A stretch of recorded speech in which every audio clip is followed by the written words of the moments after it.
not for empty celebration, not out of ritual, not to hear our own voices.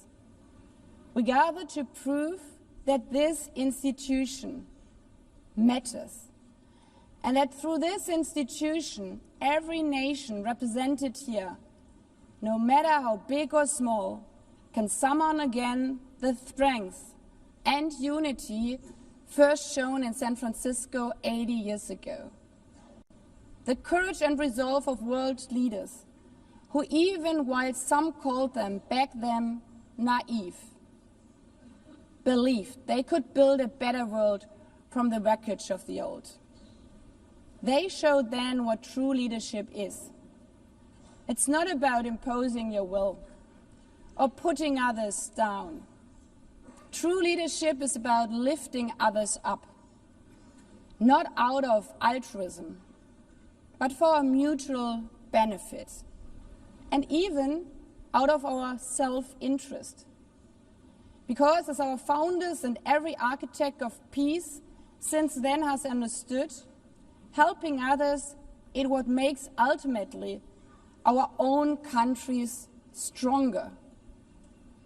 Could any state have faced the global pandemic alone? The virus did not have any passport. We were only able to solve it at the end with the support of the World Health Organization. The climate crisis does not stop at borders. CO2 emissions anywhere affect people everywhere. Even the wealthiest cities in the world cannot shield themselves from wildfires. And imagine coming here by plane.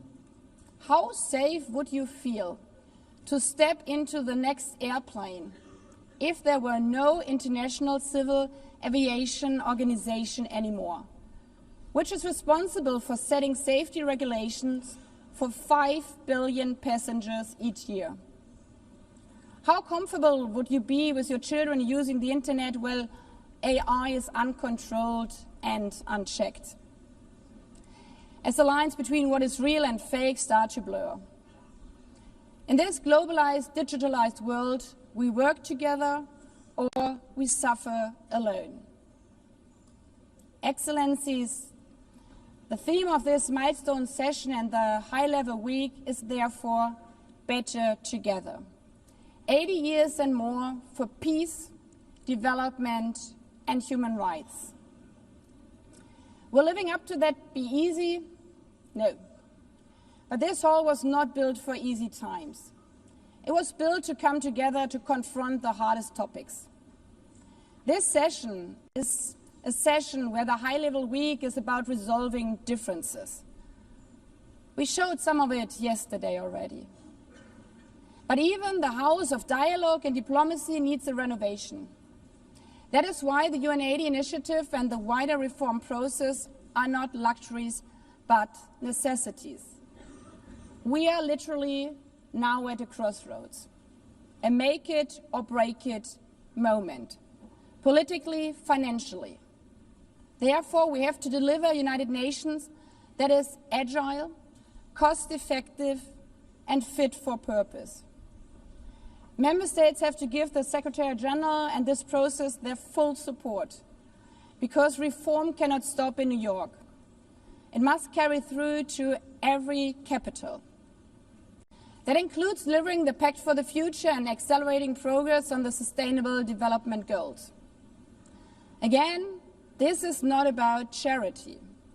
It's about addressing the core purposes of this institution, about strengthening our foundations across all 3 pillars: peace and security, human rights, and sustainable development. They are inseparable. Leaving hundreds of millions trapped in extreme poverty, vulnerable to crisis, and denied their human rights is not only a moral failure, it's a recipe for global unrest, terrorism, and a tragic waste of humanity's greatest resource, its people. Put it simply, without the SDGs, there cannot be lasting peace.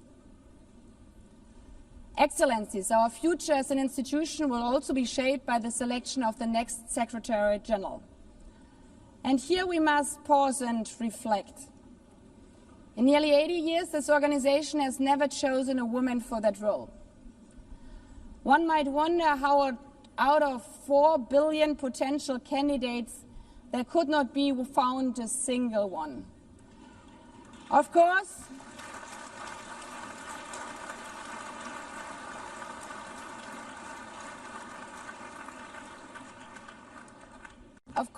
the choice rests with member states. But those of you having been there yesterday celebrating Beijing, one strong female leader after the other from all our continents. Like 80 years ago, we are standing at a crossroads.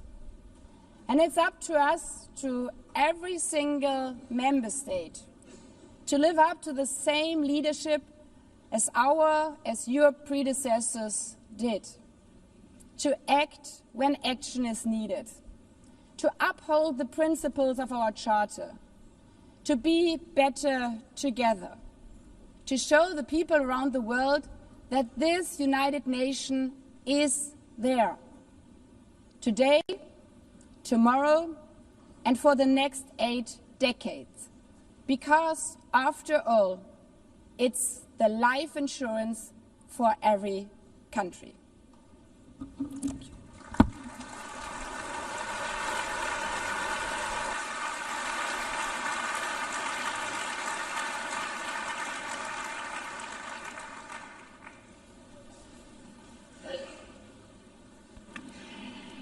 Before giving the floor to the first speaker for this morning, I would like to remind member states that the list of speakers for the general debate has been established on the agreed basis that statements should be no longer than 15 minutes to enable all the speakers to be heard at a given meeting.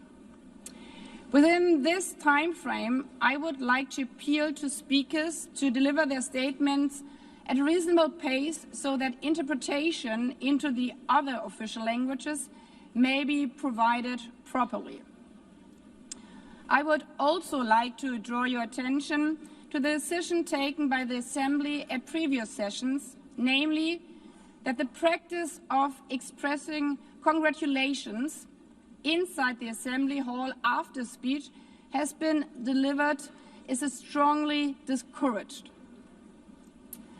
After delivering their statements from the rostrum, speakers are invited to exit the hall through room JA200, located behind the podium, before returning to their seats. May I take it that the Assembly agrees to proceed in this manner? It's so decided. Finally, I should like to draw the attention of member states that during the general debate, official photographers are in the room and will take official photographs of all speakers by the Department of Global Communications. Members interested in obtaining these photographs are requested to contact the Photo Library of the United Nations. By this, the Assembly will hear an address by His Excellency Luiz Inácio Lula da Silva, President of the Federative Republic of Brazil. I request the protocol to escort His Excellency and invite him to address the Assembly.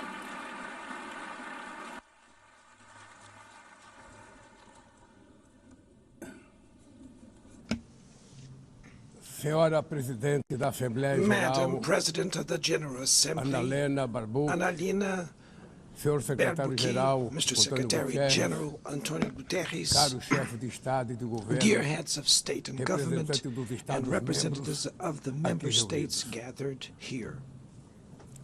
This should be a time to celebrate the United Nations, fim da guerra, a ONU simboliza a expressão mais elevada da aspiração pela paz e pela prosperidade. Hoje, contudo, os ideais que inspiraram seus fundadores em São Francisco estão ameaçados como nunca estiveram em toda a sua história. O multilateralismo está diante de nova encruzilhada. A autoridade desta organização está em xeque. Assistimos à consolidação de uma desordem internacional marcada por seguidas concessões à política do poder. Atentados à soberania, sanções arbitrárias e intervenções unilaterais estão se tornando regra.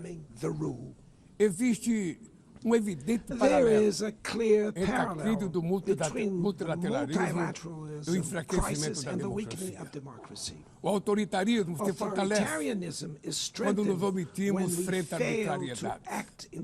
Quando a sociedade internacional vacila na defesa da paz, da soberania e do direito, as consequências são trágicas. Em todo o mundo, forças antidemocráticas tentam subjugar as instituições e sufocar as liberdades. Cultuam a violência, exalta a ignorância, atuam como milícias físicas e digitais e cerceiam a imprensa. Mesmo sob ataque sem precedentes, o Brasil optou por resistir e defender sua democracia reconquistada há 40 anos pelo seu povo depois de 2 décadas de governo ditatorial. Não há justificativa para as medidas unilaterais e arbitrárias contra nossas instituições e nossa economia. A agressão contra a independência do Poder Judiciário é inaceitável. Esta ingerência em assuntos internos conta com o auxílio de uma extrema-direita subserviente e saudosa de antigas hegemonias. Falsos patriotas arquitetam e promovem publicamente ações contra o Brasil. Não há pacificação com impunidade.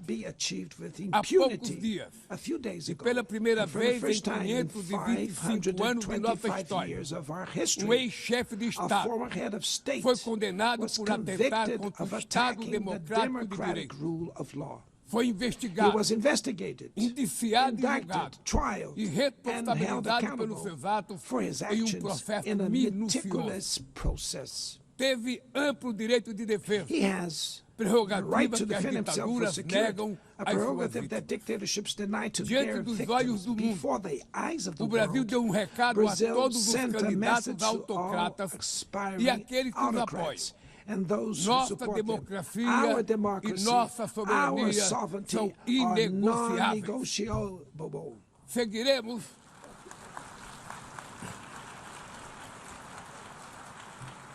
Seguiremos como nação independente e como povo livre de qualquer tipo de tutela. Democracias sólidas vão além do ritual eleitoral. Seu vigor pressupõe a redução da desigualdade, a garantia dos direitos mais elementares, a alimentação, a segurança, o trabalho, a moradia, a educação e a saúde. A democracia falha quando as mulheres ganham menos que os homens ou morrem pelas mãos de parceiros e familiares. Ela perde quando fecha suas portas e culpa migrantes pelas mazelas do mundo. A pobreza é tão inimiga da democracia quanto o extremismo. Por isso, foi com orgulho que recebemos da FAO a confirmação de que o Brasil voltou a sair do mapa da fome este ano de 2025. Mas no mundo, ainda há 670 milhões de pessoas famintas e cerca de 2 bilhões e 300 milhões enfrentam insegurança alimentar.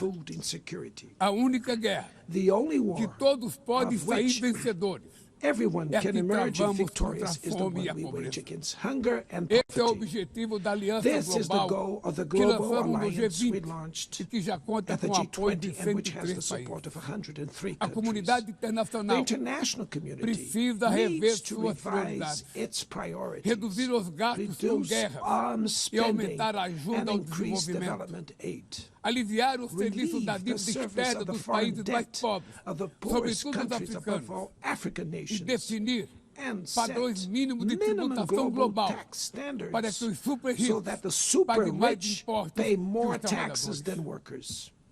A democracia também se Democracy mede is pela also capacidade measured by de the proteger ability as to protect famílias e a families infância. and the childhood. As plataformas digitais Digital platforms trazem offer possibilidade de nos possibilities for aproximar us to come como together jamais in havíamos ways we imaginado, never imagined. mas têm sido usadas But they para have been semear used for intolerância, sowing misoginia, intolerance, misogyny, xenofobia e desinformação. xenophobia, and A internet misinformation. The internet não pode ser terra cannot sem be a lei. land of Cabe ao poder público lawlessness. proteger It's os up mais to governments vulneráveis. to protect the most Regular vulnerable.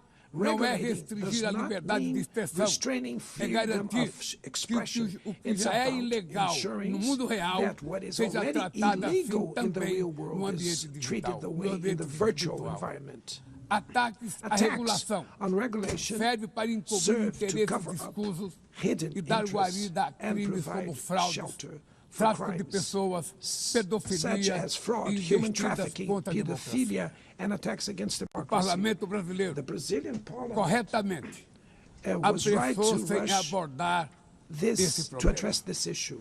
Com orgulho, Last week, promulguei na I última proudly semana enacted uma das leis mais one of the avançadas world's do most mundo advanced laws para for the proteger, protection para a of proteção de children and crianças e adolescents adolescentes in na the esfera digital digital. environment. Também enviamos ao Congresso Also, we Nacional sent draft bills projeto de lei to the National para Congress fomentar a to foster concorrência nos competition mercados digitais and digital e para markets and to incentivar encourage the a instalação installation de data of centers sustainable sustentáveis. data centers. Para mitigar os To riscos da mitigate inteligência the risks artificial, of artificial intelligence, apostamos na we are construção de uma committed to governança building multilateral multilateral em linha governance com o in Pacto line with the Digital global Global digital aprovado neste compact plenário that was o approved ano in this passado. plenary last year. Senhoras e senhores, Ladies and gentlemen, Your Na América Excellencies, Latina e in Latin Caribe, America and the Caribbean, vivemos momento we de are crescente experiencing a polarização time e of growing instabilidade. polarization and instability. Manter a região como zona de Maintaining the paz region as a zone of sempre peace foi e é a is nossa and was prioridade. our priority. Somos continente We livre are de a armas de continent destruição free em massa, of weapons of mass sem conflitos destruction, étnicos ou without religiosos. ethnic or religious preocupante. conflicts. A The equiparação entre a comparison between criminalidade e o crime terrorismo. and terrorism is A worrying. forma mais The eficaz most effective way de combater o to tráfico de combat drogas drug é a trafficking cooperação is to para cooperate reprimir to suppress a lavagem de dinheiro money e laundering limitar o and comércio de limit armas. arms trade. Usar força Using letal lethal em force situações in que não situations constituem that do not conflitos armados constitute armed equivale conflict is a executar tantamount pessoas to sem executing julgamento. people without trial. Outras partes do Other parts of the planeta planet já testemunharam already intervenções que witnessed causaram danos maiores interventions do that que cause se greater pretendia damage evitar, than intended, com graves with serious consequências humanitárias. humanitarian consequences. A via do diálogo The path to não deve estar dialogue must fechada not be na closed Venezuela. in Venezuela. O Haiti Haiti tem direito a has the futuro right livre de to a violência. violence E é free future, inadmissível and it is que Cuba esteja unacceptable listada that como Cuba país que be patrocina o listed as a terrorismo. country that sponsors No terrorism. conflito And the na conflict Ucrânia, in Ukraine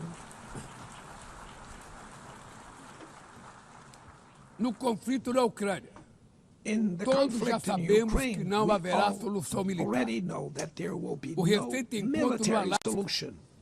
The despertou recent a meeting in esperança de uma Alaska saída raised negociada. hopes for a negotiated É way preciso out. pavimentar It's necessary to pave the caminhos way para uma solução for a realista. realistic Isso solution. implica This levar em conta as implies legítimas taking into preocupações de account segurança the de todas as legitimate partes. security concerns A of all iniciativa parties. africana The African e o Initiative grupo de amigos da and paz, the Friends criado for por Peace China e group Brasil, created by China pode and contribuir Brazil para promover can o diálogo. help promote dialogue Nenhuma situação and a diplomatic é mais solution. No emblemática situation do is que o more uso emblematic desproporcional e of the ilegal disproportionate da and força illegal do use que a of da force Palestina. that the one occurring in Os Palestine. atentados terroristas The terrorist perpetrados attacks pelo Hamas perpetrated by são Hamas are indefensáveis sob qualquer indefensible ângulo. from any Mas angle, nada, but nothing, absolutamente absolutely nada, nothing justifica o justifies genocídio the em ongoing curso em genocide Gaza. in Gaza.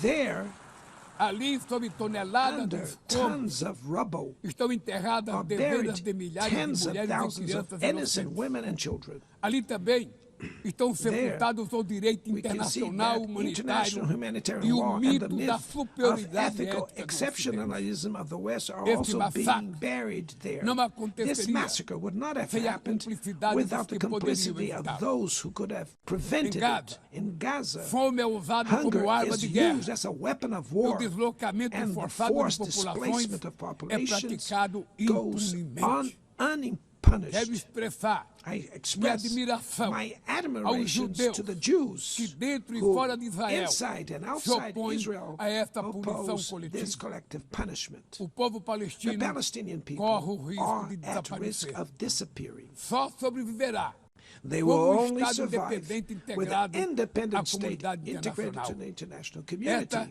é a This solução is the defendida por solution mais de defended by more 150 than membros da ONU 150 e afirmada UN members, ontem aqui, reaffirmed neste mesmo yesterday plenário, here in this very mas plenary, obstruída but por barred único by veto. a single É veto. lamentável It is regrettable presidente that Mahmoud President Abbas Mahmoud tenha Abbas sido was impedido prevented pelo by país the host anfitrião de country ocupar of a occupying bancada da the Palestinian Palestina bench nesse at this momento historical moment.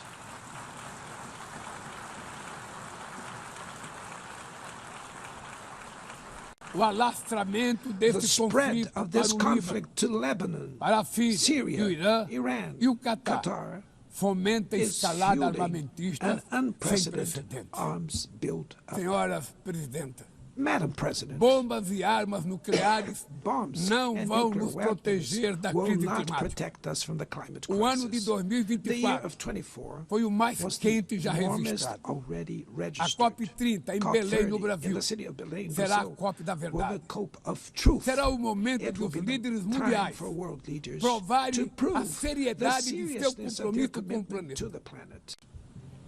Sem ter o quadro Without completo das a complete contribuições picture nacionalmente determinadas, a NDCs, chamada NDC, nationally determined caminharemos de olhos contributions, vendados para we um were verdadeiro walking abismo. blindfolded towards O the Brasil abyss. se Brazil comprometeu a has reduzir committed entre to 59% e reducing its emissions by 77% suas 59 emissões, and abrangendo todos 67%, os gases de covering efeito all estufa greenhouse em gases todos os and setores da all economia. sectors of the economy. Nações em desenvolvimento Developing nations enfrentam a mudança do face clima climate change ao mesmo tempo em while que lutam grappling contra outros with desafios. other challenges. Enquanto isso, Meanwhile, países ricos rich countries usufruem enjoy de padrão de a vida obtido standard às of custas de living 200 reached anos at de the emissões de expense of gás. 200 years of greenhouse Exigir gas maior emissions. ambição e maior Demanding acesso greater a ambition recursos and greater e access tecnologias to não é resources uma and questão de technology. caridade, It's not a matter of é charity, apenas uma but questão of de justiça. justice.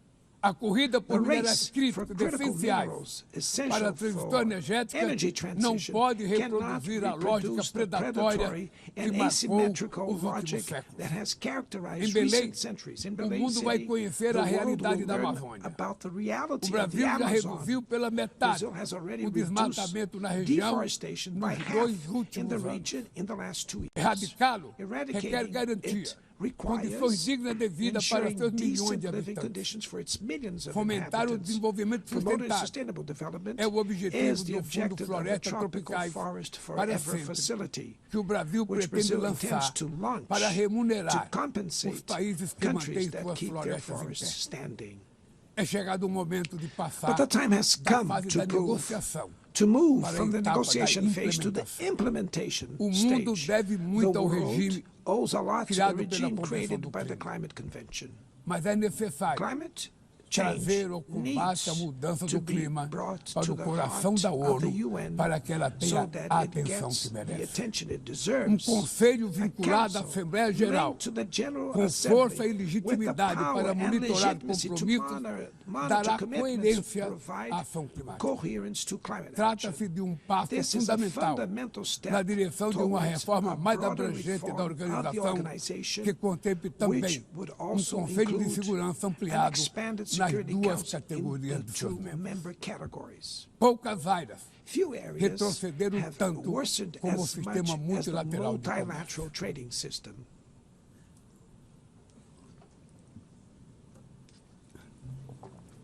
Medidas unilaterais transformam em letra morta princípios basilares como a cláusula de inação mais favorecida. Desorganizam cadeia de valor e lançam a economia mundial em uma espiral perniciosa de preços altos e estagnação. É urgente refundar o OMC em bases modernas e flexíveis. Senhoras e senhores, este ano, o mundo perdeu duas personalidades excepcionais. O ex-presidente do Uruguai, Pepe Mujica, e o nosso querido Papa Francisco. Ambos encarnaram como ninguém os melhores valores humanistas. Suas vidas se entrelaçaram com as 8 décadas de existência da ONU. Se ainda estivesse entre nós, provavelmente usariam esta tribuna para lembrar que o autoritarismo, a degradação ambiental e a desigualdade não são inexoráveis. Que os únicos derrotados são os que cruzam os braços resignados. Que podemos vencer os falsos profetas e oligarcas que exploram o medo e exploit fear and monetize hate, and that tomorrow is made of daily choices, and it takes courage to act to transform it. In the future that Brazil envisions, there is no room for the reenactment of ideological rivalries or spheres of influence. Confrontation is not inevitable.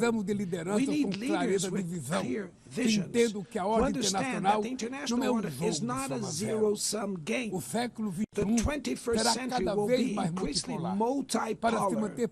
For it to remain peaceful, it cannot fail fall to multilateral. Brazil is giving increasing importance to the European Union, the African Union, ASEAN, CELAC, BRICS, and the G20. The voice of the global South must be heard. The UN. A ONU tem hoje quase 4 vezes mais membros do que os 51 que estiveram na sua fundação.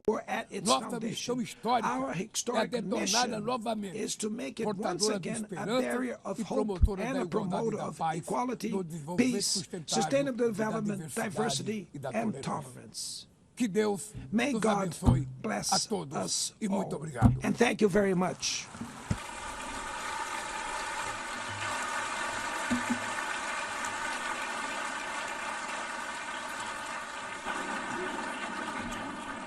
On behalf of the Assembly, I wish to thank the President of the Federative Republic of Brazil,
The Assembly will hear an address by His Excellency Donald Trump, President of the United States of America. I request protocol to escort His Excellency and invite him to address the Assembly.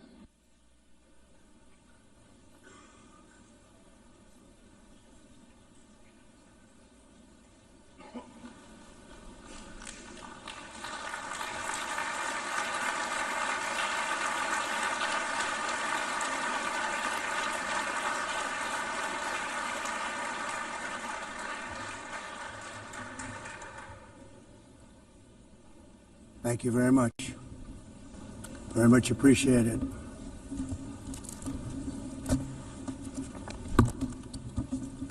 And I don't mind making this speech without a teleprompter, because the teleprompter is not working. I feel very happy to be up here with you nevertheless, and that way you speak more from the heart. I can only say that whoever's operating this teleprompter is in big trouble.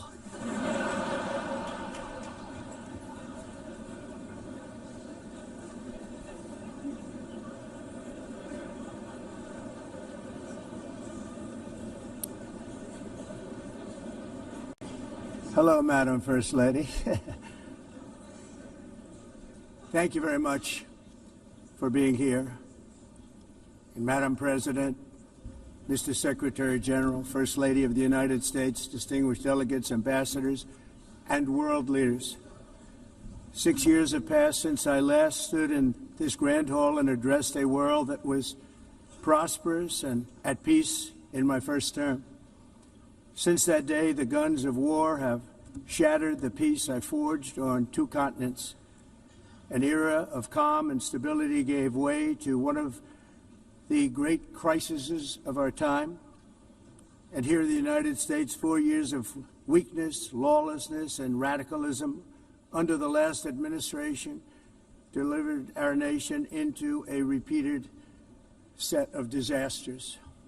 1 year ago, our country was in deep trouble, but today, just 8 months into my administration, we are the hottest country anywhere in the world, and there is no other country even close. America is blessed with the strongest economy, the strongest borders, the strongest military, the strongest friendships, and the strongest spirit of any nation on the face of the earth. This is indeed the golden age of America. We are rapidly reversing the economic calamity we inherited from the previous administration, including ruinous price increases and record-setting inflation like we've never had before. Under my leadership, energy costs are down, gasoline prices are down, grocery prices are down, mortgage rates are down, and inflation has been defeated. The only thing that's up is the stock market, which just hit a record high. In fact, it hit a record high 48 times in the last short period of time. Growth is surging, manufacturing is booming. The stock market, as I said, is doing better than it's ever done. And all of you in this room benefit by that, almost everybody. And importantly, workers' wages are rising at the fastest pace in more than 60 years. And that's what it's all about, isn't it? In 4 years of President Biden, we had less than $1 trillion of new investment into the United States. In just 8 months since I took office, we have secured commitments and money already paid for $17 trillion. Think of it, 4 years, less than $1 trillion, 8 months, much more than $17 trillion is being invested in the United States. And it's now pouring in from all parts of the world. We've implemented the largest tax cuts in American history and the largest regulation cuts in American history, making this once and again the best country on earth to do business. And many of the people in this room are investing in America, and it's turned out to be an awfully good investment during this 8-month period. In my first term, I built the greatest economy in the history of the world. We had the best economy ever, history of the world. And I'm doing the same thing again, but this time it's actually much bigger and even better. The numbers far surpass my record-setting first term. On our southern border, we have successfully repelled a colossal invasion, and for the last 4 months, and that's 4 months in a row, the number of illegal aliens admitted and entering our country has been 0. Hard to believe, because if you look back just a year ago, it was millions and millions of people pouring in from all over the world, from prisons, from mental institutions, drug dealers. All over the world they came. They just poured into our country with the ridiculous open border policy of the Biden administration. Our message is very simple. If you come illegally into the United States, you're going to jail, or you're going back to where you came from, or perhaps even further than that. You know what that means. I want to thank the country of El Salvador for the successful and professional job they've done in receiving and jailing so many criminals that entered our country. And it was under the previous administration that the number became record-setting, and they're all being taken out. We have no choice. And other countries have no choice, because other countries are in the exact same situation with immigration. It's destroying your country, and you have to do something about it. On the world stage, America is respected again like it has never been respected before. You think about 2 years ago, 3 years ago, 4 years ago, or 1 year ago, we were a laughingstock all over the world.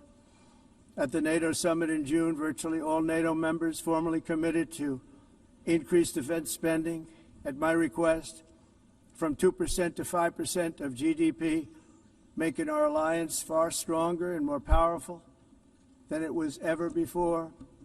In May, I traveled to the Middle East to visit my friends and rebuild our partnerships in the Gulf and those valued relationships with Saudi Arabia, Qatar, and the UAE, and other countries are now, I believe, closer than ever before. My administration has negotiated one historic trade deal after another, including with the United Kingdom, the European Union, Japan, South Korea, Vietnam, Indonesia, the Philippines, Malaysia, and many, many others. Likewise, in a period of just 7 months, I have ended 7 unendable wars. They said they were unendable. You're never going to get them solved. Some were going for 31 years, 2 of them, 31, think of it, 31 years. One was 36 years. One was 28 years. I ended 7 wars. And in all cases, they were raging with countless thousands of people being killed. This includes Cambodia and Thailand, Kosovo and Serbia, the Congo and Rwanda, a vicious, violent war that was, Pakistan and India, Israel and Iran, Egypt and Ethiopia, and Armenia and Azerbaijan. It included all of them. No president or prime minister, and for that matter, no other country has ever done anything close to that. And I did it in just 7 months. It's never happened before. There's never been anything like that. I'm very honored to have done it. It's too bad that I had to do these things instead of the United Nations doing them. And sadly, in all cases, the United Nations did not even try to help in any of them. I ended 7 wars, dealt with the leaders of each and every one of these countries, and never even received a phone call from the United Nations offering to help in finalizing the deal. All I got from the United Nations was an escalator that on the way up stopped right in the middle. If the First Lady wasn't in great shape, she would have fallen, but she's in great shape. We're both in good shape. We both stood. And then a teleprompter that didn't work. These are the two things I got from the United Nations, a bad escalator and a bad teleprompter. Thank you very much. And by the way, it's working now. It just went on. Thank you. I think I should just do it the other way. It's easier. Thank you very much. I didn't think of it at the time because I was too busy working to save millions of lives. That is the saving and stopping of these wars. But later I realized that the United Nations wasn't there for us. They weren't there. I thought of it really after the fact, not during these negotiations, which were not easy. That being the case, what is the purpose of the United Nations? The UN has such tremendous potential. I've always said it. It has such tremendous, tremendous potential, but it's not even coming close to living up to that potential. For the most part, at least for now, all they seem to do is write a really strongly worded letter and then never follow that letter up. It's empty words, and empty words don't solve war. The only thing that solves war and wars is action. Now, after ending all of these wars and also earlier negotiating the Abraham Accords, which is a very big thing for which our country received no credit, never receives credit. Everyone says that I should get the Nobel Peace Prize for each one of these achievements. But for me, the real prize will be the sons and daughters who live to grow up with their mothers and fathers, because millions of people are no longer being killed in endless and unglorious wars. What I care about is not winning prizes, it's saving lives. We saved millions and millions of lives with the 7 wars. And we have others that we're working on, and you know that. Many years ago, a very successful real estate developer in New York, known as Donald J. Trump, I bid on the renovation and rebuilding of this very United Nations complex. I remember it so well. I said at the time that I would do it for $500 million, rebuilding everything. It would be beautiful. I used to talk about, I'm going to give you marble floors. They're going to give you terrazzo. I'm going to give you the best of everything. You're going to have mahogany walls. They're going to give you plastic. But they decided to go in another direction, which was much more expensive at the time, and which actually produced a far inferior product. And I realized that they did not know what they were doing when it came to construction, and that their building concepts were so wrong, and the product that they were proposing to build was so bad and so costly. It was going to cost them a fortune. And I said, and wait till you see the overruns. Well, I turned out to be right. They had massive cost overruns and spent between $2 and $4 billion on the building and did not even get the marble floors that I promised them. You walk on terrazzo. Do you notice that? As far as I'm concerned, frankly, looking at the building and getting stuck on the escalator, they still haven't finished the job. They still haven't finished. That was years ago. The project was so corrupt that Congress actually asked me to testify before them on the tremendous waste of money, because it turned out that they had no idea what it was, but they knew it was anywhere between $2 and $4 billion as opposed to $500 million with a guarantee. But they had no idea, and I said it cost much more than $5 billion. Unfortunately, many things in the United Nations are happening just like that, but on an even much bigger scale, much, much bigger. Very sad to see. Whether the UN can manage to play a productive role, I've come here today to offer the hand of American leadership and friendship to any nation in this assembly that is willing to join us in forging a safer, more prosperous world. And it's a world that we'll be much happier with. A dramatically better future is within our reach. But to get there, we must reject the failed approaches of the past and work together to confront some of the greatest threats in history. There is no more serious danger to our planet today than the most powerful and destructive weapons ever devised by man, of which the United States, as you know, has many. Just as I did in my first term, I've made containing these threats a top priority, starting with the nation of Iran. My position is very simple. The world's #1 sponsor of terror can never be allowed to possess the most dangerous weapon. That's why, shortly after taking office, I sent the so-called Supreme Leader a letter making a generous offer. I extended a pledge of full cooperation in exchange for a suspension of Iran's nuclear program. The regime's answer was to continue their constant threats to their neighbors and U.S. interests throughout the region and some great countries that are right nearby. Today, many of Iran's former military commanders, in fact, I can say almost all of them, are no longer with us. They're dead. And 3 months ago, in Operation Midnight Hammer, 7 American B-2 bombers dropped the 14 30,000-pound each bombs on Iran's key nuclear facilities, totally obliterating everything. No other country on earth could have done what we did. No other country has the equipment to do what we did. We have the greatest weapons on earth. We hate to use them. But we did something that for 22 years people wanted to do. With Iran's nuclear enrichment capacity demolished, I immediately brokered an end to the 12-day war, as it's called, between Israel and Iran, with both sides agreeing to fight no longer. As everyone knows, I have also been deeply engaged in seeking a ceasefire in Gaza. Have to get that done.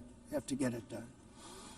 Unfortunately, Hamas has repeatedly rejected reasonable offers to make peace. We can't forget October 7th, can we? Now, as if to encourage continued conflict, some of this body is seeking to unilaterally recognize a Palestinian state. The rewards would be too great for Hamas terrorists for their atrocities. This would be a reward for these horrible atrocities, including October 7th, even while they refuse to release the hostages or accept a ceasefire. Instead of giving to Hamas and giving so much, because they've taken so much, this could have been solved so long ago. But instead of giving in to Hamas's ransom demands, those who want peace should be united with one message: release the hostages now. Just release the hostages now. Thank you.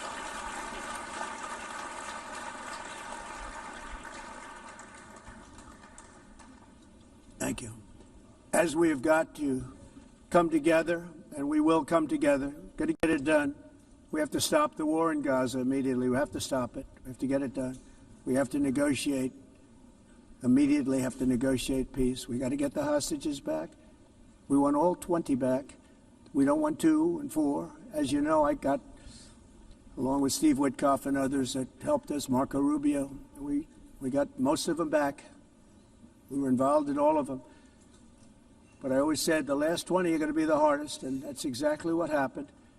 We have to get them back now. We don't want to get back 2, and then another 2, and then 1, and then 3, have this process. No, we want them all back, and we want the actually 38 dead bodies back, too. Those parents came to me, and they want them back, and they want them back very quickly and very badly, as though they were alive. They want them. They want them every bit as much as if their son or daughter were alive. I've also been working relentlessly, stopping the killing in Ukraine. I thought that would be, of the 7 wars that I stopped, I thought that would be the easiest because of my relationship with President Putin, which had always been a good one. I thought that was going to be the easiest one. But, you know, in war, you never know what's going to happen. There are always lots of surprises, both good and bad. Everyone thought Russia would win this war in 3 days. But it didn't work out that way. It was supposed to be just a quick little skirmish. It's not making Russia look good. It's making them look bad. No matter what happens from here on out, this was something that should have taken a matter of days, certainly less than a week. And they've been fighting for 3.5 years and killing anywhere from 5,000 to 7,000 young soldiers, mostly soldiers, on both sides, every single week, from 5,000 to 7,000 dead young people, and some in cities, much smaller numbers, where rockets are shot, where drones are dropped. This war would never have started if I were president. This was a war that should have never happened. It shows you what leadership is, what bad leadership can do to a country.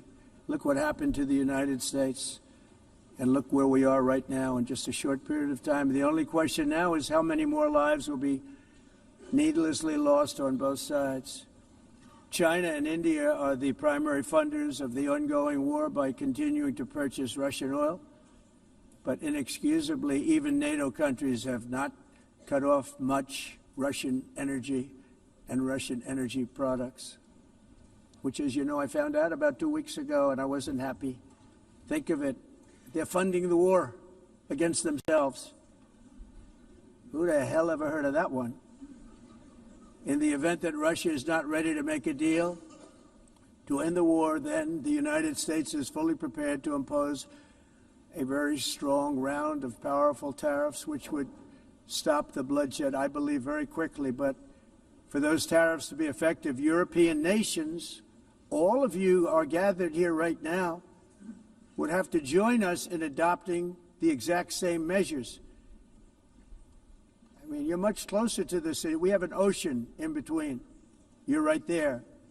And Europe has to step it up. They can't be doing what they're doing. They're buying oil and gas from Russia while they're fighting Russia. It's embarrassing to them, and it was very embarrassing to them when I found out about it, I can tell you that. They have to immediately cease all energy purchases from Russia.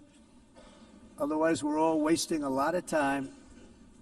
So I'm ready to discuss this. We're going to discuss it today with the European nations, all gathered here. I'm sure they're thrilled to hear me speak about it, but that's the way it is. I like to speak my mind and speak the truth. As we seek to reduce the threat of dangerous weapons today, I'm also calling on every nation to join us in ending the development of biological weapons once and for all. And biological is terrible, and nuclear is even beyond, and we include nuclear in that. We want to have a cessation of the development of nuclear weapons. We know, and I get to view it all the time. Sir, would you like to see? And I look at weapons that are so powerful that we just can't ever use them. If we ever use them, the world literally might come to an end. There would be no United Nations to be talking about. There would be no nothing. Just a few years ago, reckless experiments overseas gave us a devastating global pandemic. Yet despite that worldwide catastrophe, many countries are continuing extremely risky research into bioweapons and man-made pathogens. This is unbelievably dangerous.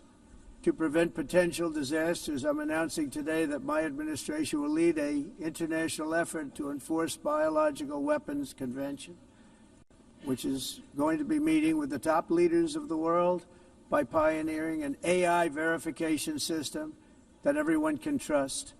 Hopefully the UN can play a constructive role, and it will also be one of the early projects under AI. Let's see how good it is, because a lot of people are saying it could be one of the great things ever, but it also can be dangerous, but it can be put to tremendous use and tremendous good, and this would be an example of that. Not only is the UN not solving the problems it should, too often, it's actually creating new problems for us to solve. The best example is the #1 political issue of our time, the crisis of uncontrolled migration. It's uncontrolled. Your countries are being ruined. The United Nations is funding an assault on Western countries and their borders. In 2024, the UN budgeted $372 million in cash assistance to support an estimated 624,000 migrants journeying into the United States. Think of that. The UN is supporting people that are illegally coming into the United States, and then we have to get them out. The UN also provided food, shelter, transportation, and debit cards to illegal aliens. Can you believe that? On the way to infiltrate our southern border. Millions of people came through that southern border.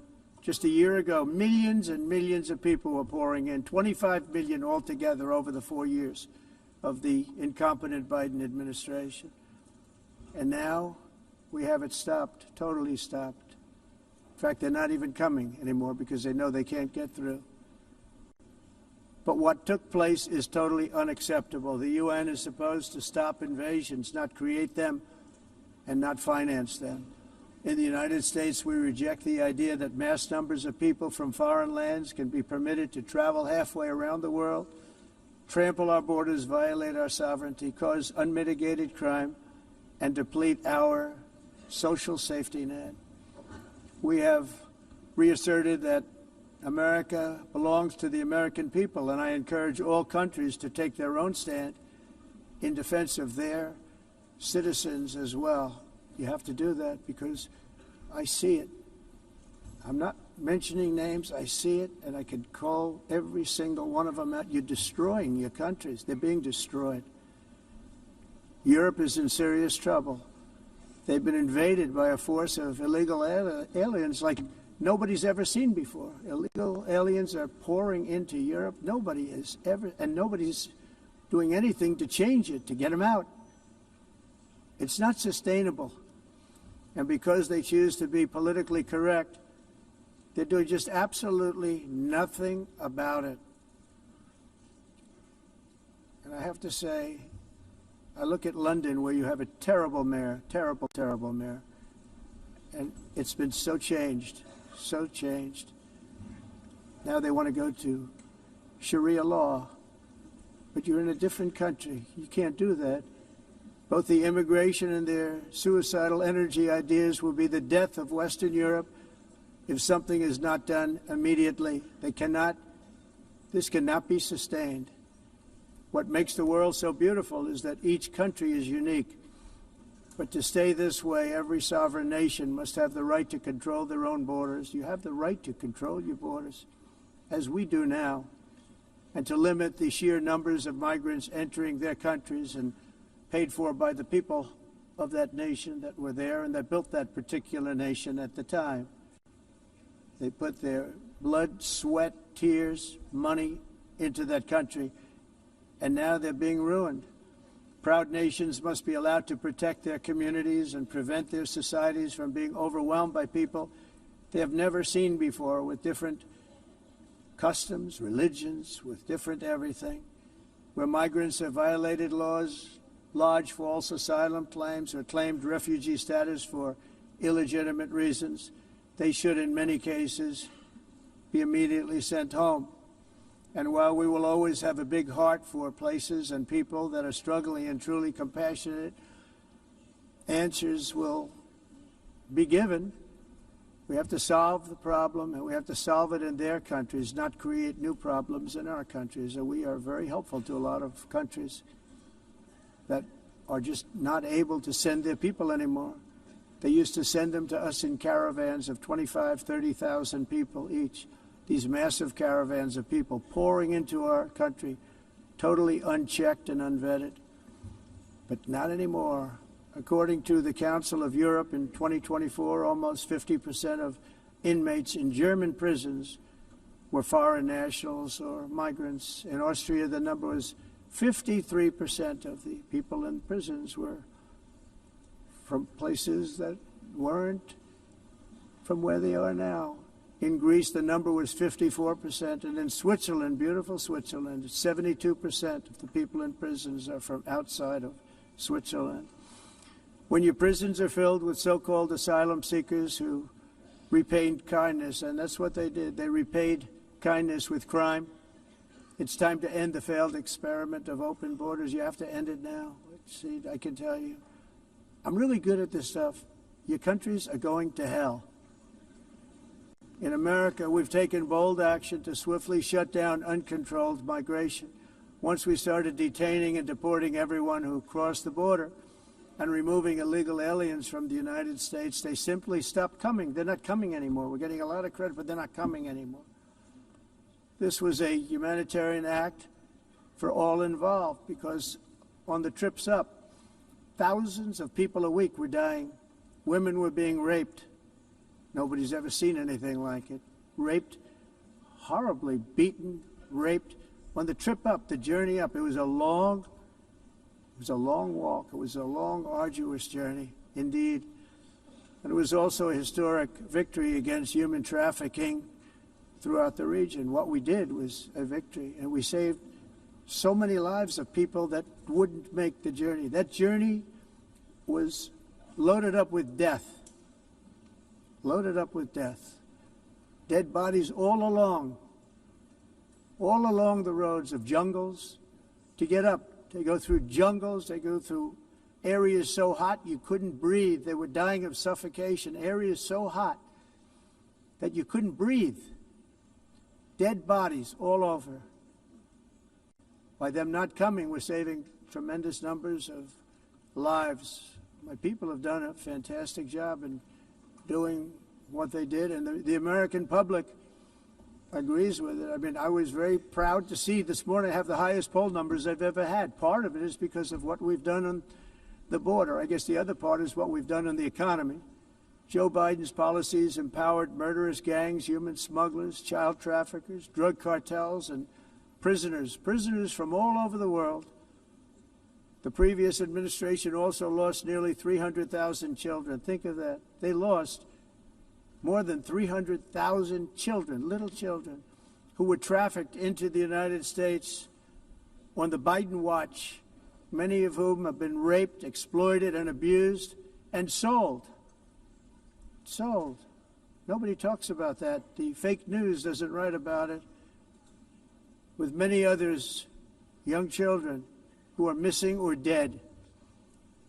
And we found a lot of these children, and we're sending them back, and we've been sending them back to their parents. They said, nobody knows who they are. They said, where do you come from? And they'll give us a country, and we'll find out, and we'll figure it out, and we'll bring them back to their homes. And the mother and father rush to the door, and their tears in their eyes. They can't believe that they're seeing their son or daughter, their little son or daughter again. We've done almost 30,000 of them so far. Any system that results in the mass trafficking of children is inherently evil. Yet that is exactly what the globalist migration agenda has done, and it's what it's all about. In America, those days, as you know, are over. The Trump administration is working, and we are continuing to work to track down the villains that are causing this problem, and also, as I said, to get back the 30,000 we've already returned. Now I think we're going to have another. We're going to find a lot. You're not going to find all of them. 300, more than 300,000. They're lost or they're dead. They're lost or they're dead because of the animals that did this. To protect our citizens, I've also designated multiple savage drug cartels as far as and you see this, and you see it happening right before your eyes. Let's put it this way. People don't like taking big loads of drugs in boats anymore. There aren't too many boats that are traveling on the seas by Venezuela. They tend not to want to travel very quickly anymore. And we've virtually stopped drugs coming into our country by sea. We call them the water drugs. They kill hundreds of thousands of people. I've also designated multiple savage drug cartels as far as foreign terrorist organizations, along with two bloodthirsty transnational gangs, probably the worst gangs anywhere in the world, MS-13 and Tren de Aragua. Tren de Aragua is from Venezuela, by the way. Such organizations torture, maim, mutilate, and murder with impunity. They're the enemies of all humanity. For this reason, we've recently begun using the supreme power of the United States military to destroy Venezuelan terrorists and trafficking networks led by Nicolas Maduro.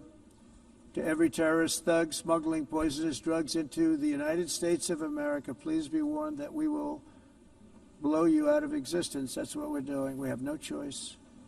Can't let it happen. They're destroying I believe we lost 300,000 people last year to drugs, 300,000.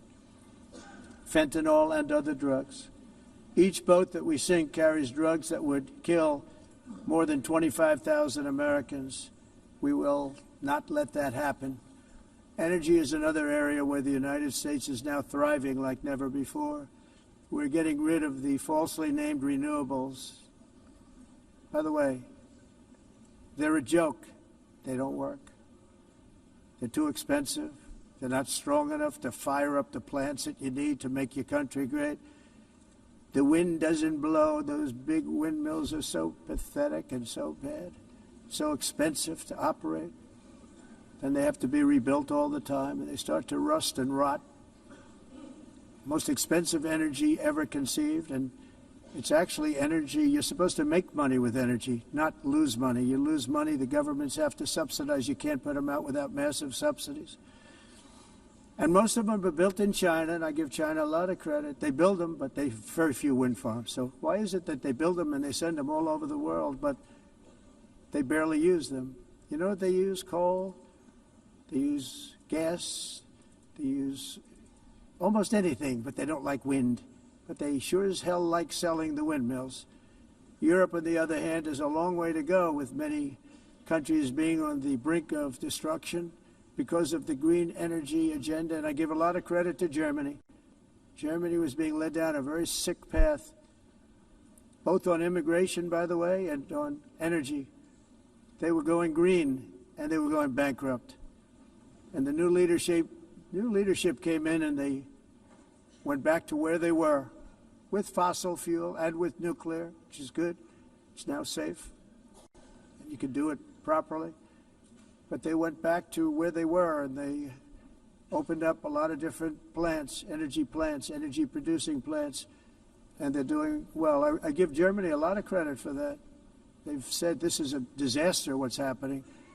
They were going all green. All green is all bankrupt. That's what it represents.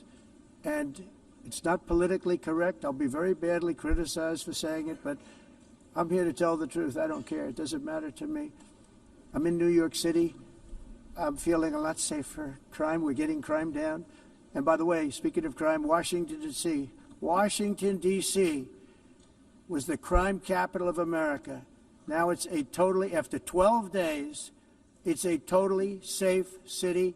Everyone's going out to dinner. They're going out to restaurants. Your wife can walk down the middle of the street with or without you. Nothing's going to happen. My people have done a fantastic job. And yes, I called in the National Guard, and the National Guard took care of business, and they weren't politically correct, but they took care of business. We got 1,700 career criminals out, brought them back to where they came from, the countries where they came from, or put them in jails. Washington, D.C. is now a totally safe city again, and I welcome you to come. In fact, we'll have dinner together at a local restaurant, and we'll be able to walk. We don't have to go by an armor-plated vehicle. We'll walk right over there from the White House. They've given up their powerful edge, a lot of the countries that we're talking about, in oil and gas, such as essentially closing the great North Sea oil. Oh, the North Sea, I know it so well. Aberdeen was the oil capital of Europe, and there's tremendous oil that hasn't been found in the North Sea, tremendous oil. And I was with the Prime Minister I respect and like a lot, and I said, you're sitting with the greatest asset. They essentially closed it by making it so highly taxed that no developer, no oil company can go there.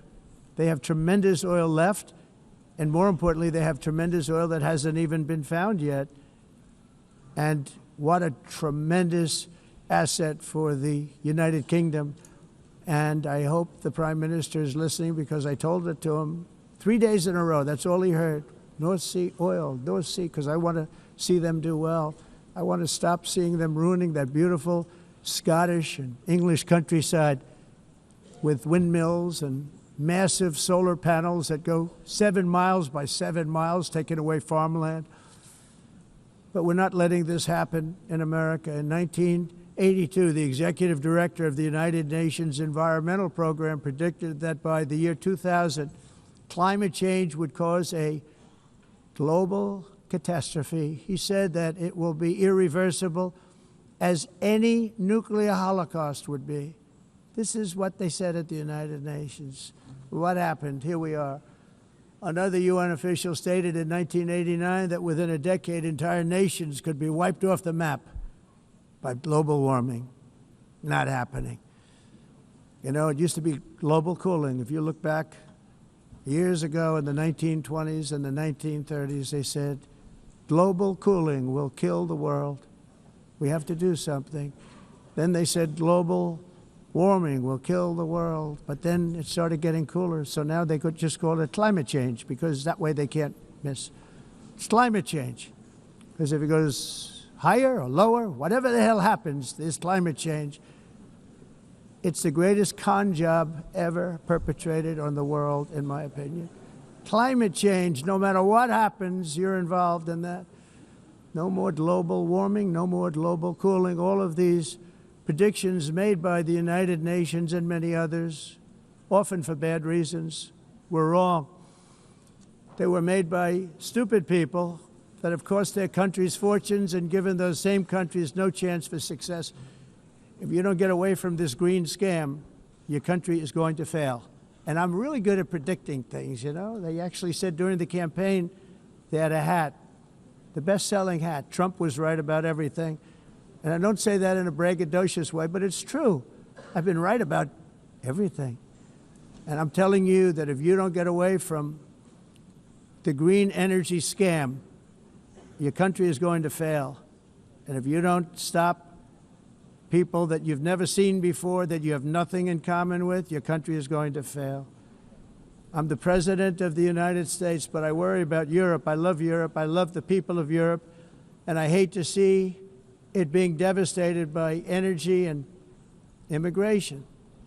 This double-tailed monster destroys everything in its wake, and they cannot let that happen any longer. You're doing it because you want to be nice. You want to be politically correct, and you're destroying your heritage.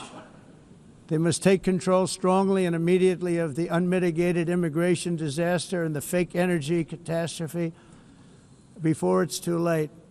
The carbon footprint is a hoax made up by people with evil intentions, and they're heading down a path of total destruction. You know, the carbon footprint was a big, big thing a few years ago.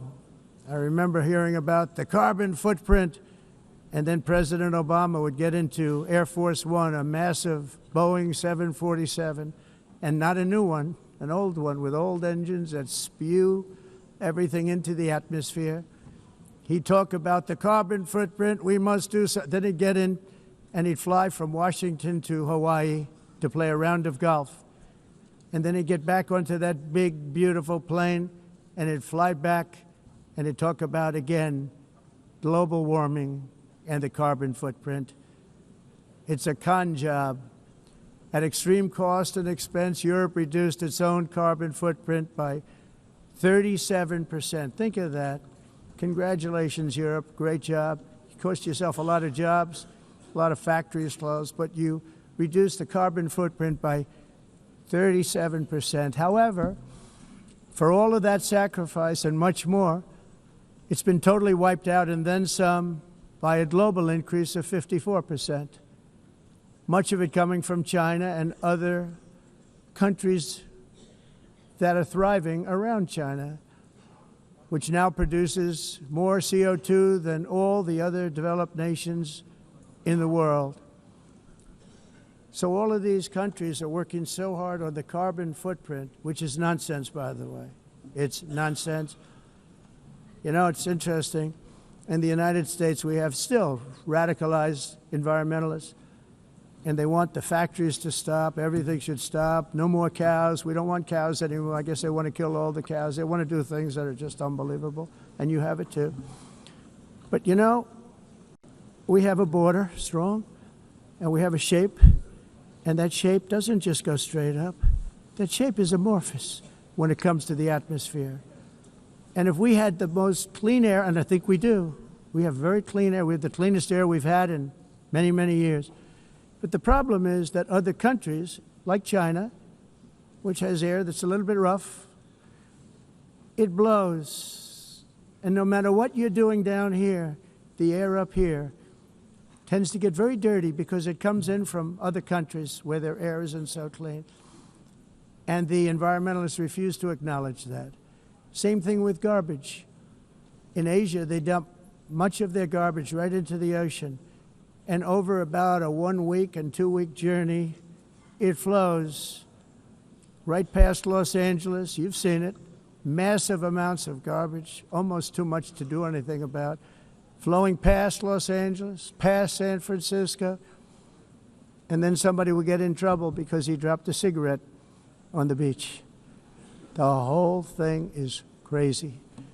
The primary effect of these brutal green energy policies has not been to help the environment, but to redistribute manufacturing and industrial activity from developed countries that follow the insane rules that are put down to polluting countries that break the rules and are making a fortune.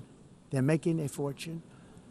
European electricity bills are now 4 to 5 times more expensive than those in China, and 2 to 3 times higher than the United States. And our bills are coming way down. You probably see that our gasoline prices are way down. You know, we have an expression, drill, baby, nós reduzimos os custos de energia porque nós faremos como vamos fazer tudo isso, reduzir os custos de energia, e os custos diminuíram nos Estados Unidos. Por exemplo, se você olhar So while the U.S. has approximately 1,300 heat-related deaths annually, it's a lot. Europe loses more than 175,000 people to heat deaths each year. Usar eles e evitar aumento da temperatura, porque é muito caro também usar all in the name of pretending to stop the global warming hoax. The entire globalist concept of asking successful industrialized nations to inflict pain on themselves and radically disrupt their entire societies must be rejected completely and totally, and it must be immediate. That's why in America I withdrew from the fake Paris Climate Accord, where, by the way, America was paying so much more than every country. Others weren't paying. China didn't have to pay until 2030. Russia was given an old standard that was easy to meet, a 1990 standard. For the United States, we're supposed to pay like $1 trillion. And I said, this is another scam. The fact is, the United States has been taken advantage of by the world for many, many years, but not any longer, as you probably noticed. I unleashed massive energy production and signed historic executive orders to hunt for oil, but we don't have to do much hunting because we have the most oil of any nation anywhere, oil and gas in the world. And if you add coal, we have the most of any nation in the world. Clean, I call it clean, beautiful coal. You can do things today with coal that you couldn't have done 10 years ago, 15 years. So I have a little standing order in the White House. Never use the word coal, only use the words clean, beautiful coal. Sounds much better, doesn't it? But we stand ready to provide any country with abundant, affordable energy supplies if you need them, when most of you do. We're proudly exporting energy all over the world. We're now the largest exporter. In the United States, we want trade and robust commerce with all nations, everybody. We want to help nations. We're going to help nations. But it must also be fair and reciprocal. The challenge with trade is much the same with climate. The countries that followed the rules, all their factories have been plundered. It's really sad to watch. They've been broken. They've been broken by countries that broke the rules. That's why the United States is now applying tariffs to other countries, and much as these tariffs were for many years applied to us, uncontrollably applied to us. We've used tariffs as a defense mechanism under the Trump administration, including my first term, where hundreds of billions of dollars in tariffs were taken in. And by the way, we had the lowest inflation, and now we have very low inflation. The only thing different is that we have hundreds of billions of dollars flowing into our country. But this is how we will ensure that the system works for everyone, and is sustainable into the future. We're also using tariffs to defend our sovereignty and security throughout the world, including against nations that have taken advantage of former U.S. administrations for decades, including the most corrupt, incompetent administration in history, the sleepy Joe Biden administration. Brazil now faces major tariffs in response to its unprecedented efforts to interfere in the rights and freedoms of our American citizens and others, with censorship, repression, weaponization, judicial corruption, and targeting of political critics in the United States. I have a little problem saying this because I must tell you, I was walking in and the leader of Brazil was walking out. We saw him and I saw him, he saw me, and we embraced. And then I'm saying, can you believe I'm going to be saying this in just 2 minutes? But we actually agreed that we would meet next week. We didn't have much time to talk, like about 20 seconds. They were in retrospect, I'm glad I waited because this thing didn't work out too well. But we did talk, we had a good talk, and we agreed to meet next week, if that's of interest. But he seemed like a very nice man, actually. He liked me, I liked him. But if you, and I only do business with people I like. When I don't like them, I don't like them. But we had, at least for about 39 seconds, we had excellent chemistry. It's a good sign. But also in the past, Brazil, can you believe this, unfairly tariffed our nation, but now because of our tariffs, we are hitting them back, and we're hitting them back very hard. As president, I will always defend our national sovereignty and the rights of American citizens. So I'm very sorry to say this, that Brazil is doing poorly and will continue to do poorly. They can only do well when they're working with us. Without us, they will fail, just as others have failed. It's true. Next year, the United States will celebrate the 250th anniversary of our glorious independence, a testament to enduring power and American freedom and spirit. We will also be proudly hosting the 2026 FIFA World Cup, and shortly thereafter the 2028 Olympics, which is going to be very exciting. I hope you all come. I hope that countless people from all over the globe will take part of these will be great celebrations of liberty and human achievement, and that together we all can rejoice in the miracles of history that began in July 4th, 1776, when we founded the light to all nations. And it's something really that an amazing thing came out of that date. It's called the United States of America. In honor of this momentous anniversary, I hope that all countries who find inspiration in our example will join us in renewing our commitment, values, and those values really that we hold so dear together. Let us defend free speech and free expression. Let us protect religious liberty, including for the most persecuted religion on the planet today. It's called Christianity. And let us safeguard our sovereignty and cherish qualities that have made each of our nations so special, incredible, and extraordinary. In closing, I just want to repeat that immigration and the high cost of so-called green renewable energy is destroying a large part of the free world and a large part of our planet. Countries that cherish freedom are fading fast because of their policies on these two subjects. You need strong borders and traditional energy sources if you are going to be great again.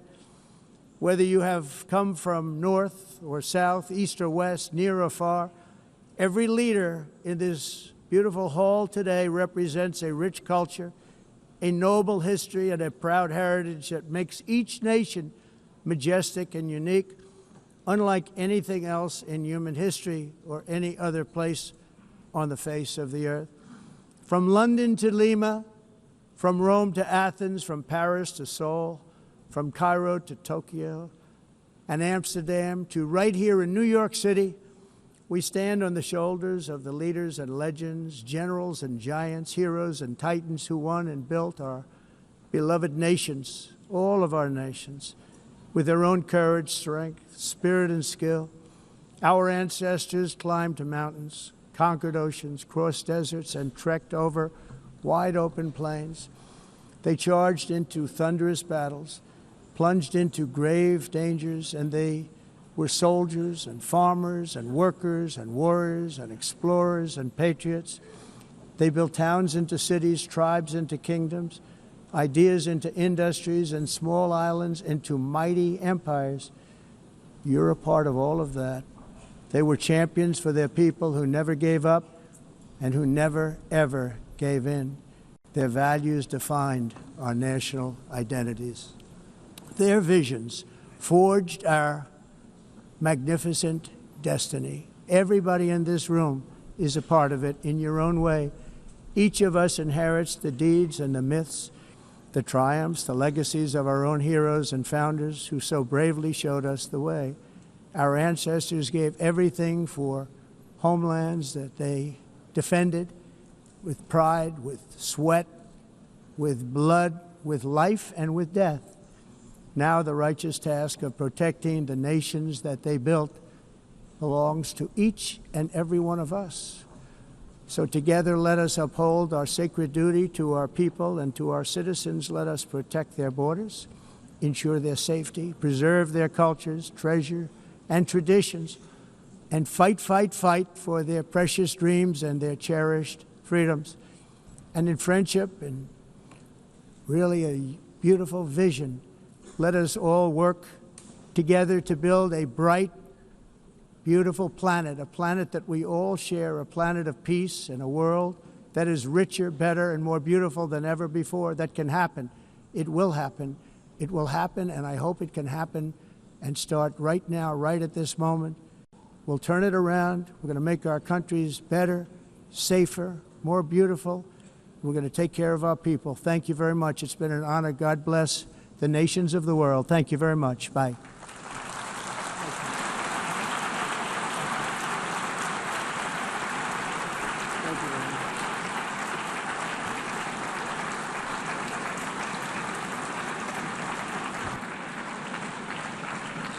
On behalf of the Assembly, I wish to thank the President of the United States,